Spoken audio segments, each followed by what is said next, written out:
Robert કિયોસાકી દ્વારા લખાયેલ rich dead poor dead દુનિયાભરમાં પર્સનલ ફાઇનાન્સ નાણાકીય વ્યવસ્થાપન માટેની સૌથી લોકપ્રિય પુસ્તકોમાંની એક છે. આ પુસ્તક આપણને પૈસા વિશેની એવી વાતો શીખવે છે જે સામાન્ય રીતે સ્કૂલ કે કોલેજમાં શીખવવામાં આવતી નથી. આ પુસ્તકની મુખ્ય વિગતો અને શીખવા જેવી બાબતો નીચે મુજબ છે. 1. બે પિતાની વાર્તા ધ સ્ટોરી ઓફ ટુ ડેડ્સ. લેખકના બે પિતા હતા. પુઅર ડેડ ગરીબ પિતા, તેમના પોતાના સગા પિતા જેઓ ખૂબ ભણેલા ગણેલા અને પ્રોફેસર હતા, પણ આખી જિંદગી પૈસાની તંગીમાં રહ્યા. તેમનું માનવું હતું કે સારી રીતે ભણો અને સારી નોકરી મેળવો. રિચ ડેડ અમીર પિતા, તેમના મિત્રના પિતા જેઓ બહુ ભણ્યા નહોતા પણ ખૂબ જ સફળ બિઝનેસમેન હતા. તેમણે લેખકને પૈસા કેવી રીતે કામ કરે છે તે શીખવ્યું. 2. મુખ્ય પાઠ અને શીખ કી ટેકઅવેઝ. પૈસા માટે કામ ન કરો. અમીર લોકો પૈસા માટે કામ નથી કરતા પણ પૈસાને પોતાના માટે કામ પર લગાડે છે.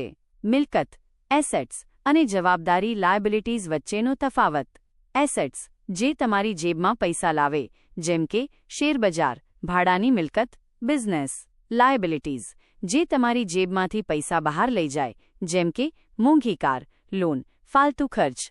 Financial education. લેખક કહે છે કે આર્થિક રીતે આઝાદ થવા માટે એકાઉન્ટિંગ, ઇન્વેસ્ટિંગ અને માર્કેટિંગનું જ્ઞાન હોવું જરૂરી છે.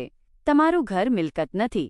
લેખકના મતે જો તમે તમારા રહેવાના ઘર માટે હપ્તા ભરો છો તો તે તમારી જવાબદારી લાયબિલિટી છે, મિલકત, એસેટ નહીં. 3. આ પુસ્તક કેમ વાંચવું જોઈએ?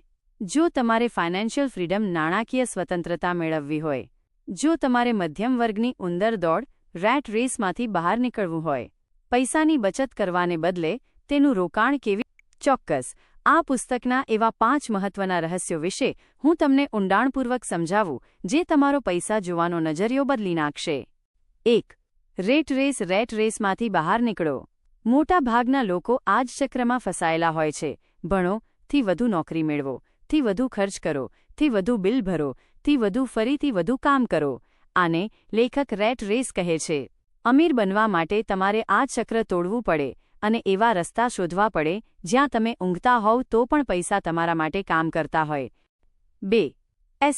એસેટ્સ બનાવો. પુસ્તકનો સૌથી મોટો પાઠ એ છે કે મિલકત, એસેટ્સ અને જવાબદારી લાયબિલિટીઝ વચ્ચેનો તફાવત સમજો. એસેટ્સ જે વસ્તુ તમારી જેબમાં પૈસા નાખે, દાંત, ભાડું આવતું હોય તેવી દુકાન, શેરબજારમાં રોકાણ, ગોલ્ડ. લાયબિલિટીઝ જે વસ્તુ તમારા ખિસ્સામાંથી પૈસા કાઢે, દાંત, મોંઘો ફોન જેની કિંમત ઘટતી જાય, મોંઘી કાર, લોન પર લીધેલું ઘર. 3. પોતાની આવકના સ્ત્રોત વધારો. ગરીબ પિતા હંમેશા કહેતા હું આ ખરીદી શકું તેમ નથી, જ્યારે અમીર પિતા કહેતા હું આ કેવી રીતે ખરીદી શકું.